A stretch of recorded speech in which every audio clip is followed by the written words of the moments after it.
Hey guys, welcome back to Coding Flamingo. Today we're going to create a SQL database in Azure. So first we're going to go to Create Resource, select SQL Database. We're going to use our existing subscription. We're going to create a new resource group. We're going to create OK. We're going to enter the main database name.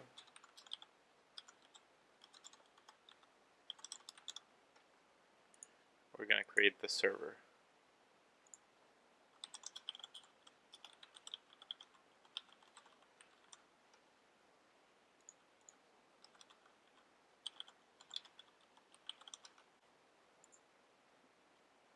We're going to select wherever we want to have it.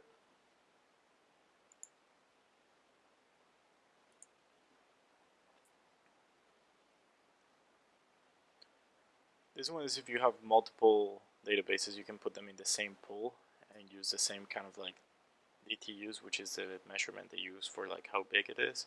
So one database might be bigger than the other at some points, and the other one might be. So this one is just shared for cost. And this one we're just creating one, so we're just gonna use one. Here you kind of want to use. You can go from like standard, premium. I guess it's not available because I'm doing the demo for premium, and you can do vCore based. So usually for production you want to use standard or premium. But in here is just for tests, so we're going to do the cheapest possible. You can always resize once you have created the database, so it's no big deal.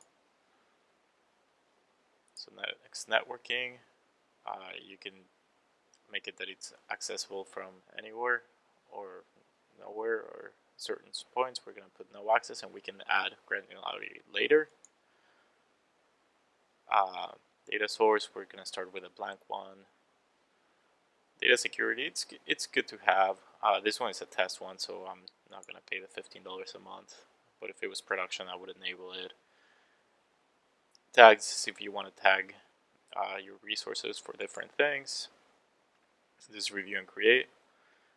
It's good to create it at first in the portal.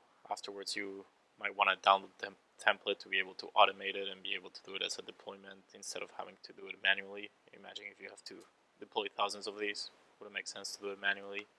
But the first few times it's good to do it on the portal. So now we're gonna wait, and with some video magic, I'm gonna skip until the deployment is done. Okay, so the deployment is done. So now we are gonna go to the resource. And here we can see the database we created.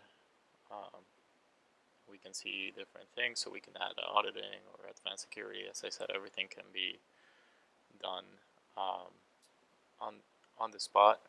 In the next video, we're actually going to do geo-replication. So if you want, you can do a query editor, so you could like log in and do some editing.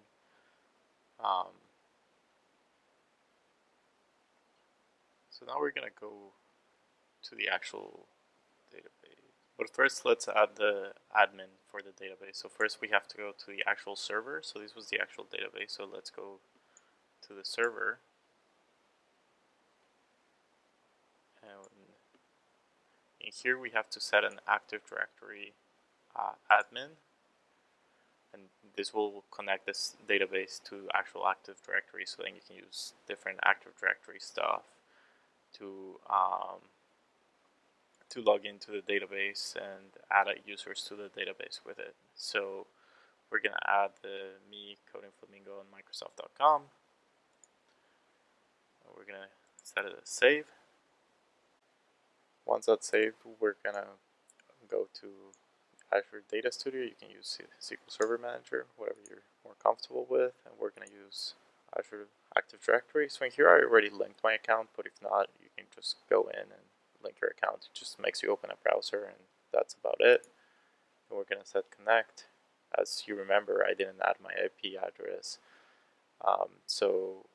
Sorry, I didn't add any IP address, so I have to add mine so I can be able to do it. For this, you have to be an owner in the subscription.